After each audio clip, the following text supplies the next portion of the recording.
And welcome back to Sports Sunday. We're here at the Miami Grand Prix where a restart is the call of the day. Red flag is on the course, and this is the reason why. It was in the second wave of riders, 20 of them away, and Wes Cooley was apparently the first man down here. Cooley tried to go in under another rider the way it appeared. The front end washed out from under him as he and the motorcycle slid across the racetrack. It was just duck pins, and he took half a dozen guys into the hay bales. Among those taken in were Bruce Neal, Rick Herndon, Larry Grun were all involved in the incident. Look at it again here. I think it started with contact. I think they actually bumped as he came through there. It looked like he made contact, and as the bikes collided, his front end went out from under him, and that left Cooley sliding along the road. For more on the story, here's Mike Joy. Rick Herndon and Kevin Blaze were two of the riders involved. Rick, you were in there first. What happened after Wes Cooley seemed to lose it there? All I saw was no more racetrack and a bunch of hay bales. And I tried to get it stopped before I hit the hay bales, but I had to throw it down at the last minute to keep from hitting them straight up. You got quite a bit of leather rash. How's that shoulder? It's a little sore. And so's the bike, but you'll both be okay? Yeah, I think so. We're going to try to start again. Kevin, you were in there late and then got away. Yes, well, I saw the sliding bikes. I tried to make a move to the right and try to pick a little line going through, and by the time I did, there was bikes sliding in front of me, so I just had to plant on the rear brake and stick it into the hay bales and take a little jump off. The crew straightened out the bike, and we looked pretty good. Okay, a little dented but undaunted. They're waiting to get back at it. Ken, preliminary indication on Wes Cooley, broken collarbone, couple of broken ribs. They'll take him in and check him over. The camera, damage is terminal. That's heartbreaking news for the two-time Superbike champion, David. Coming back after a bad injury in 1985, Cooley was getting his momentum back. It is a big disappointment. Broken shoulder, he'll heal up from that. Carrying one of our onboard cameras today as well. The other camera rides with John Ashmead, who will be in row number 2. Front of the field just about set again. It will be a two-wave start another time in the Superbike Grand Prix. And Mike made a key point about the pit stop. They now have full tanks of fuel. This will be, with luck, a green flag race all the way. The 2 marker is on the field. Going to 1 very quickly here. 38 riders remain. It's over and they're gone. First wave is away. Second wave is away. Here's where there was almost a problem here as the number 11 bike got ridden out, able to continue on. Yeah, it was tight through there, but they made it through. The Kawasaki's jump out front. Not a big surprise. Here you see the tail end of the first wave and then the beginning of the second wave. The separation for safety purposes to separate the guys at the front. Here are the Kawasaki's up front. They're the guys to beat today. Yeah. Doug Chandler and Scott Russell setting the early pace as the field is away on this 1.5-mile, 11-turn course. Key here is to not get over anxious on the first lap. There are only 2 right-hand turns on this racetrack. You've got to get the tires up to temperature. So for the first lap, you've really got to kind of feel your way and not get impatient. Out front, we've got 2 Kawasaki's, then the 2 Yamahas, and then the Honda, and that should be the story of the race. Doug Chandler in the lead, looking for his 3rd straight victory of the season. Was victorious at Loudon, New Hampshire, and then at Elkhart Lake, and here he is in front over his teammate, Scott Russell. They were both heat winners. First time down Biscayne Boulevard, up to about 135 miles an hour, and then hard on the brakes, peel it off to the left, coming back toward start-finish to complete lap 1. That's the hardest braking area of the racetrack, and here's one of the toughest acceleration points. And you see running in 3rd and 4th, the Yamahas of Thomas Stevens and Dave Sadowski with Randy Renfro's Honda maintaining 5th. Renfro very much part of the championship picture. He is 2nd in the points behind this man, number 10. Doug Chandler is your point leader. There is Renfro, number 5. So the championship battle is right up there in the heat of that first 5. And right behind them, we get glimpses of the number 1 bike, the defending series champion. That is Jamie James. That Ducati bike, the only fuel-injected rig. The European bikes come here. The Ducati with fuel injection and with a weight advantage. They're at 320 on those twins as opposed to the 4-cylinders of 370-pound bikes. Looks like this will shape up as an early battle as number 5 Renfro moves up and tries to put some moves on Sadowski. Thomas Stevens has his Yamaha right on the rear wheel of those 2 Kawasaki's. There's an outside move, but not really a move. Sadowski slipping wide and letting Renfro come underneath, and that will change 4th and 5th spot. Renfro's Honda now the 4th place man. And Sadowski dropping to 5th as they go through this double chicane. into MacArthur Drive, leading on to Biscayne Boulevard, fastest part of the course. How fast here, David? 130, 135, a little slower when they moved the chicane up into the juncture there of MacArthur and Biscayne. That tended to reduce the top speed, but it made that entrance much safer. Chandler's key is being smooth. He has been very, very smooth from the start here, from the very first practice session, and he is continuing that. Here's your Daytona 200 winner, Sadowski, as he runs in 5th. Chandler trying to open it up front. Sadowski, the number 25. The 5 is Renfro. And Renfro has had a very good season thus far, as David was saying. Second in the standings currently to Doug Chandler. He had a second at Daytona. Came up with that 5th at Loudon, second at Elkhart Lake. And he's really working out here. It's a beautiful, beautiful picture to see these guys dragging the knees through the corners. 10 years ago, that was such a revolutionary deal, a new technique that Kenny Roberts had developed. Now everybody gets out there and does it. It's just fascinating to watch the body English that gets you around the racetrack. Tell us about that body English as we watch them here in this very tight portion of the course in Bicentennial Park. By hanging off the motorcycle and dragging your knee like Dale Quarterly was doing there, you're able to actually hold the bike more upright, Ken. You lean out and keep the bike more upright underneath you. That enables you to use more of the tire. If you have to lean the motorcycle over that much, then you run the risk of losing traction. Here you see the number 11, Thomas Stevens, closing up. Stevens on the Yamaha, closing on Scott Russell's Kawasaki. And this is a manufacturer's battle as much as it is a rider battle. Very much so, with 4 Japanese makers and the Italian Ducatis involved. Not full-blown factory teams, not official factory teams, but in fact, independent teams with varying degrees of factory support. Here's where you'll get the sense of speed. We're riding with John Ashmead, and look at the pictures. At Kawasaki of John Ashmead, currently being shown back in the 11th position in the field. He started on the 2nd row. Yeah, Ashmead did not get a great start. Here he is from our cameras watching him, and here we see what he sees. See the change in the track surface there? That's that pavement we talked about at the top of the show, and you'll see those transitions all around this racetrack. The asphalt itself is slippery, but that pavement, that concrete that they've laid down right there, you see it, it is just like glass. It is very, very slick out there. So do you back out of it? Do you use less throttle? Well, yeah, you do. You have to be more careful, and you have to be more gentle, more delicate in particularly the use of the throttle. Come back onto the throttle at the exit of the corner right there. You've got to do it very, very judiciously. There's not much traction out there. Typically, on a hot day like this, tire wear is a concern. In this case, not at all. As they flick through the chicane there, the tires are not wearing at all because there's simply not enough grip. Watch his speed here now as he handles Biscayne Boulevard, fastest part of the course. You can see him getting up through the gears into 5th. That up and down bob is when he shifted gears, and then the dive when he gets on the brakes hard. Turn 10, turn 11 coming right by us now. John Ashmead, currently 11th overall in the field here in the Miami Grand Prix with these incredible pictures. Hard right-hand heel there for Ashmead, former Daytona 200 winner. Got some catching up to do today. He's racing with Jacques Gannett for 10th spot.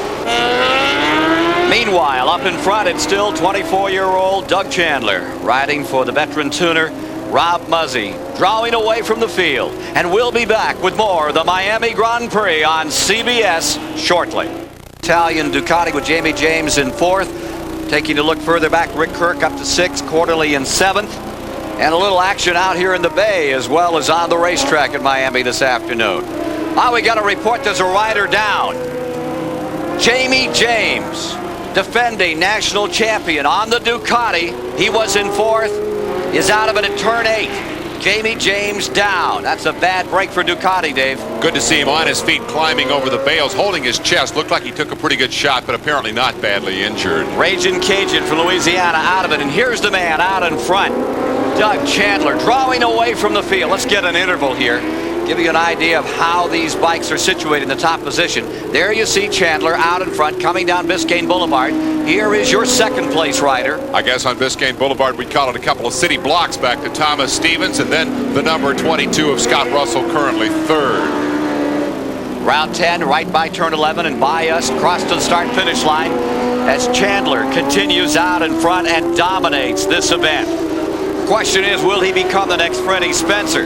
He has not finished out of the top 3 in the first 4 races of the season. Here you see him, Chandler, the 24-year-old. This is Rick Kirk. Rick is running 5th today. This man has very, very little superbike experience, and he is turning in a superb ride. He's the new member of the Yoshimura team. They've been racked with injuries, and Kirk had a spectacular ride in the heat race, is now very much in contention. Young man from Oklahoma who actually started his career as a motocrosser and then decided he'd give road racing a try. He's only been doing it a couple of years, and this is only his 2nd or 3rd ride on a superbike. So he is turning in an excellent performance here today. Star of the future.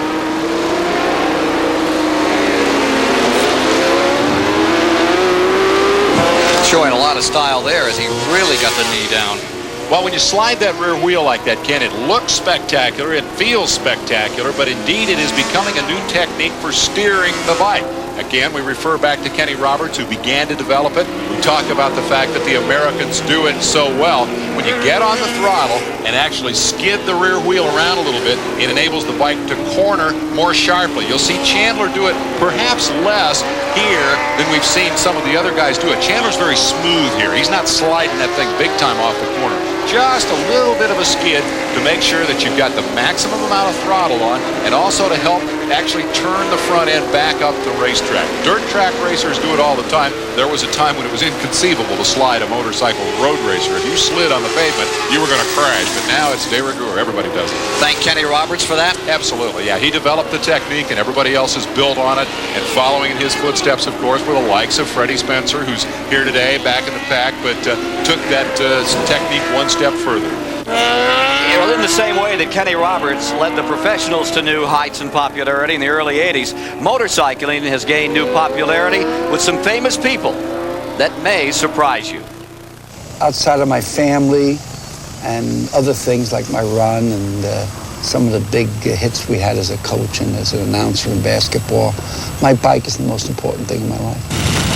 For 25 years, motorcycle riding's been the passion of Al McGuire's life. He talks about a feeling that sounds almost addictive in its power, and it's obvious millions of people share his two-wheel love affair. The freedom. There's something about the odor. There's something about being in a bubble and vista vision. And maybe it's a once a child, always a child type of thing.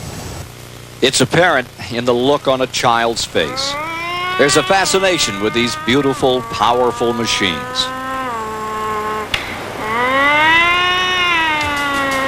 But you don't have to be a kid to appreciate strapping on a helmet, going for a ride. How do you think you're going to like biking? I think I'm going to love it. Yes, the rich and famous feel that childlike pleasure too.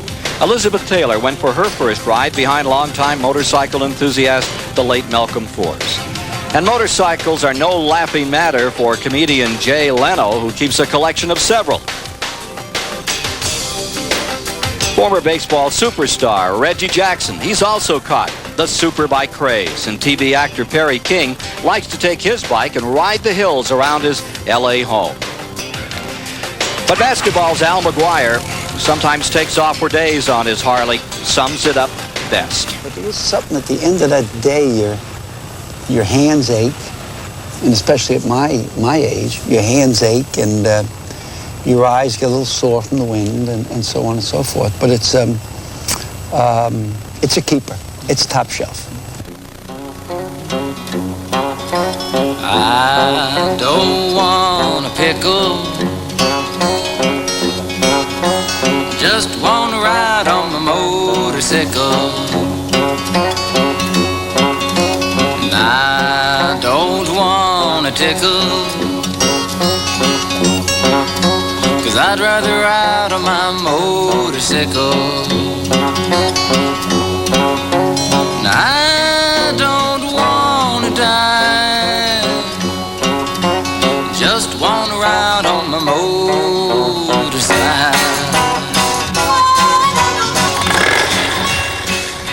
Here at the Miami Grand Prix, John Hopperstad's in a pickle with his motorcycle. Mechanical problems putting him out. Ken, I think that's the only thing at this point. He says, I don't know what happened. Thing just broke. I think that's the only thing that could stop Doug Chandler here today as we pick up the action again with the leader. He is so dominant over this field. If that motorcycle stays in one piece, I don't think anybody's going to see him. And we'll be back with the Miami Grand Prix and these great motorcycles after this message and a word from your local station. The Summer Sports 90 from Miami. It's the Miami Motorcycle Grand Prix. We're midway in the event with Dave Despain and Mike Joy. I'm Ken Squire. A little amphibious action here just off the course. At halfway, we've had one serious crash that brought out a red flag. Wes Cooley was injured there. Doug Chandler has led the entire race thus far. And right now the story continues to be the heat. 130-degree track temperature. And Mike Joy can tell us more about it. Dale Robinson is getting a cool down here in pit lane. Don't get up. Are you okay? I'm okay now. From about the 9th lap, I had cramp in my shoulders. I've been told about drinking water all day, and I've tried to do it, and taking salt tablets, and I was just finished from lap 9. I shouldn't, I just couldn't hang on to the bike anymore. I was getting the lads' way. Should I, I need to get fit in a hurry. I think I'm not used to the heat. I'm from England. This is too hot for me. Coal miner couldn't stand up to it today. Doug Chandler staying first as we take a look at the standings with 26 of 40 complete. Stevens in second, the number 11 rider, and here you see him, and there's the 22, and that's the battle that's being, the position that's being contested right now out here.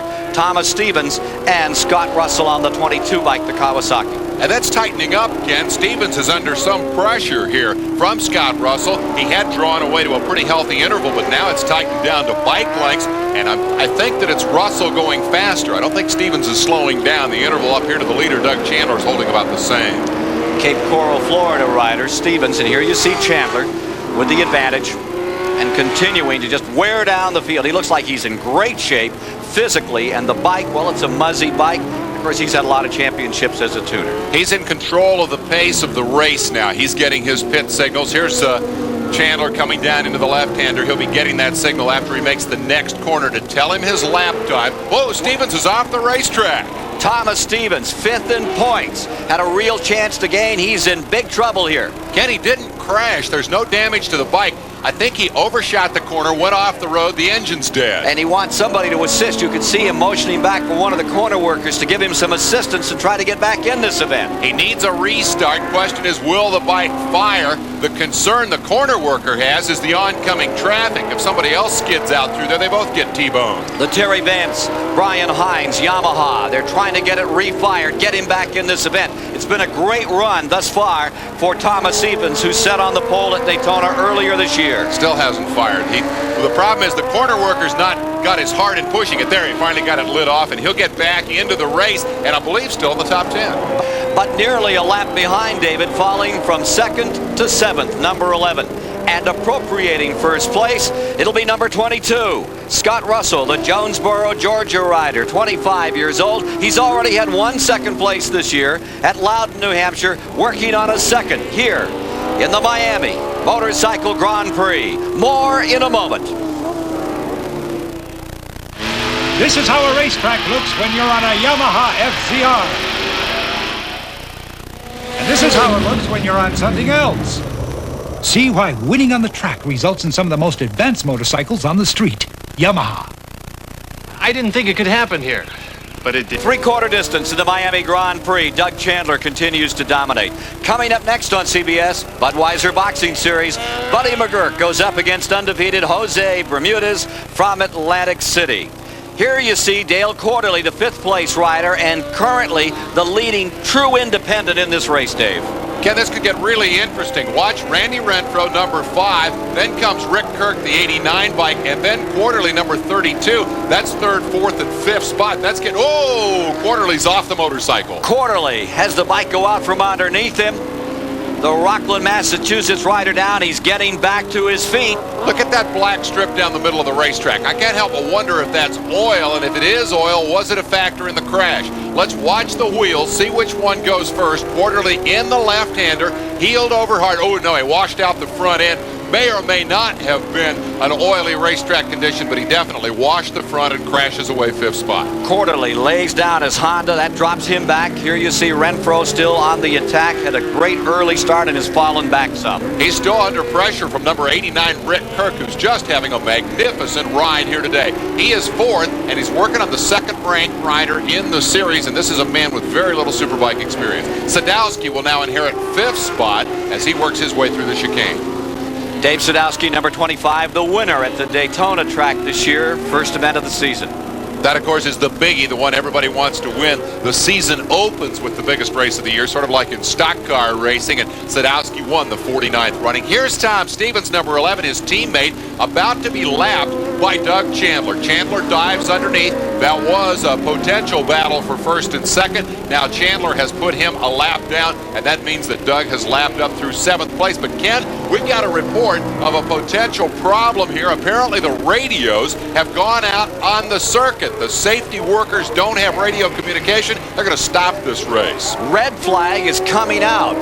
First time we've ever seen anything like this, Dave. There is a communications breakdown to all these corner workers on the 11 turns around this 1.5-mile circuit. 31 laps complete.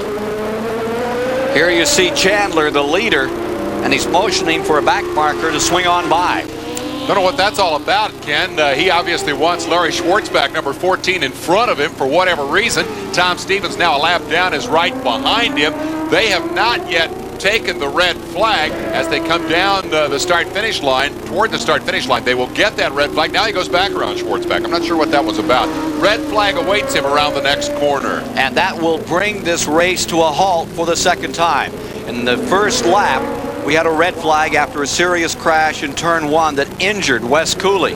Red flag is out. And the indication here is Chandler is waving to the crowd. He thinks he's won this race. I think Chandler believes, or Chandler certainly hopes, that this race will not restart. And if that's the case, he's the winner. I'm not sure that might not be a premature conclusion. Now, the story is if you're half the distance, it's an official race. But I would think with this many laps to go that you might be going back to a green flag situation, David. It's the officials' call. Yes, half the race constitutes a full event in the event they can't restart. But they do have the option of restarting the race and trying to run it the full distance. Chandler's happy. He's popping wheelies. He said, hey, I won this thing. I've got 3 in a row. I think we better wait for an official call to see if that is actually the case.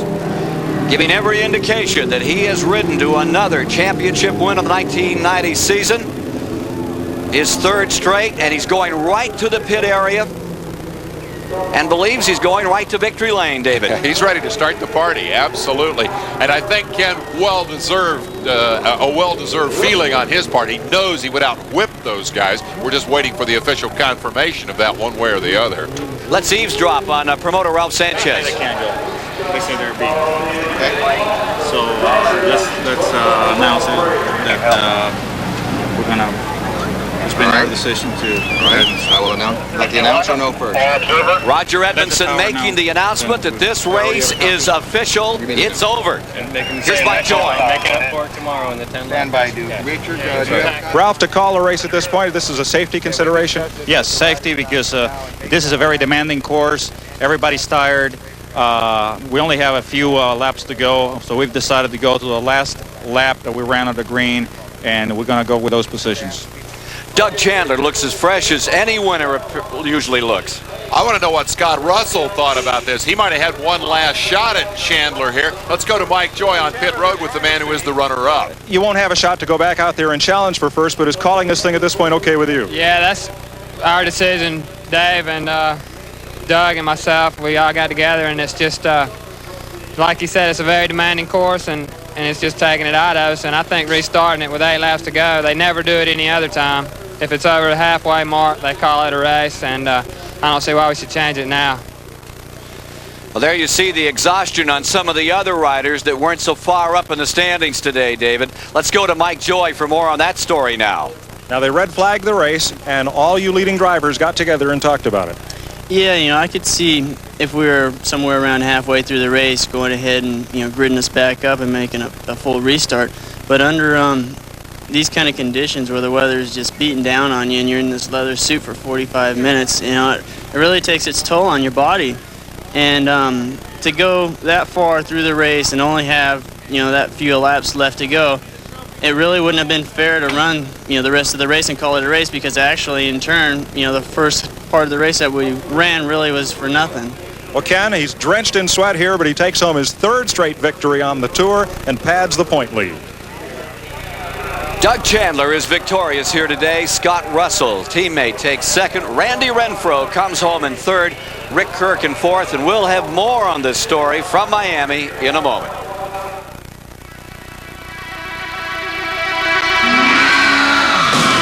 On the Miami Grand Prix is Chandler and Russell finish first and second. Randy Renfro winds up in third. Rick Kirk comes back to a great fourth place finish, and Dave Sadowski winds up in fifth. To say that it was unusual is an understatement. Haven't seen one like this before. What happened? With 8 or 9 laps to go, they finally conceded that the communication system was breaking down around the course, and so they red flagged the event, and on top, Doug Chandler for his third straight victory. Mike Joy, this is as unusual a race finish as I've ever seen. How about you? Well, it is, Ken, but look at these overheated riders as they relax after the event. It's 90 degrees, it's high humidity, and as Chandler told us, this course demands all your concentration and judgment. A lapse in either one of those could prove disastrous. The riders are here because they want to race, not put their bikes on the truck, and if the leaders got together and decided enough was enough, well, I'm with them. We saw a great show. It had a strange ending. Well, thank you, Mike. All right, Despain, you're the motorcycle Naven. How about this one? Unusual indeed, Ken. I don't recall having seen one stop before because the radios quit working. But from the very top of the show, we talked about the issue of safety on a street course. The decision was made for safety, and I think the quarterly crash that occurred under that potentially dangerous situation was really the bottom line in this when they needed to stop it. And I think the other important point to make is that if they had run this thing for 200 laps, it wouldn't have made a bit of difference. Doug Chandler would have just kept going and going and going until whenever it ended. He had him beat. He looks like the AMA Superbike champion for 1990 for sure. Well, I've seen him blacked out, snowed out, rained out, but I've never seen them communicated out. This was the most unusual finish I've ever seen. For Dave Despain and for Mike Joy, I'm Ken Squire. That's the story of the 1990 Miami Motorcycle Grand Prix. Thanks, Ken. And next week we go from motorcycles